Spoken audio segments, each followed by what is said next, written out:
ఇప్పుడు టైం 1:12 దాటి 1 అవుతుంది. మనం కాకినాడ జిల్లా ఏలేశ్వరం మండలం మరివిడి గ్రామ పంచాయతీ కంబాలపాలెంలో ఉన్నాము. ఇక్కడ జనం అందరూ కూడా పెద్ద పూలకి భయపడి కర్రలు పట్టుకొని నిద్ర లేకుండా మంటలు వేసుకొని కూర్చొని ఉన్నారు. ఇక్కడ అయ్యారు మేమేమో దూడలతో ఇక్కడ అడవిలో ఉంటున్నామండి. మిమ్మల్ని నమ్ముకొని ఫారెస్ట్ అధికారులు కూడా మాకు దారి చూపిస్తలేదు సార్. మేము రాత్రి 9-8:30 టైంలో పెద్ద పూలు వచ్చి మా దూడని తీసుకుపోయి కొబ్బరి తోటలు ఇడిచిపోయి బ్లడ్ తాగేసి చంపిందండి. మాకు రచన కనిపిస్తలేదు. మీరు దాన్ని బట్టి మీరు నాయకులు ఎందుకున్నారో ఏటో మాకేం అర్థమవుతలేదు. అంతే కాబట్టి దయచేసి మా కంబాలపాలెం గ్రామంలో అందరూ కూడా పిల్లలతో అడ్లుపోయి భయం మీద ఉన్నారండి.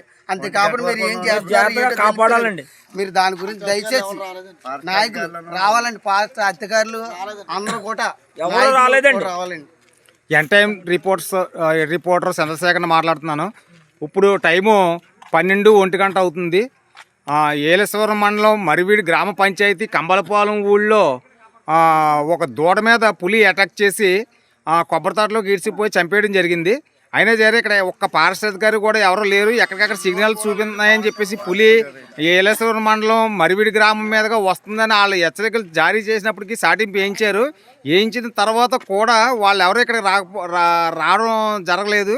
వాళ్ళు రాకపోవడంతో ఎక్కడికక్కడ మంటలు వేసుకొని ఊళ్ళో కంబలపాలెం ఊరంతా కూడా ఎక్కడికక్కడ దూళ్ళ దగ్గర మంటలు వేసుకొని కూర్చొని ఉండగా 9-8:30 ఆ ప్రాంతంలో పులి దూడని అటాక్ చేసి కొబ్బరి తోటలు లాక్కుపోవడం జరిగింది. ఈ పులి ఇప్పుడు 1 దగ్గర కావస్తుంది.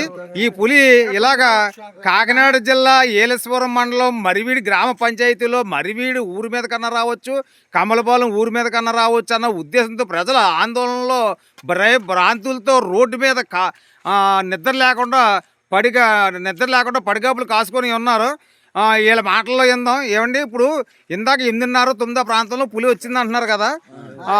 వచ్చి దూడ లాక్కుపోయిన తర్వాత మీరు అందరూ ఇక్కడే ఉన్నారా, లేదంటే అందరూ ఒకసారి పరిగెట్టుకు వచ్చారా? అక్కడి నుంచి మొత్తం అందరూ పరిగెట్టుకు షెడ్లు కూడా ఉన్నామండి. ఎవరికి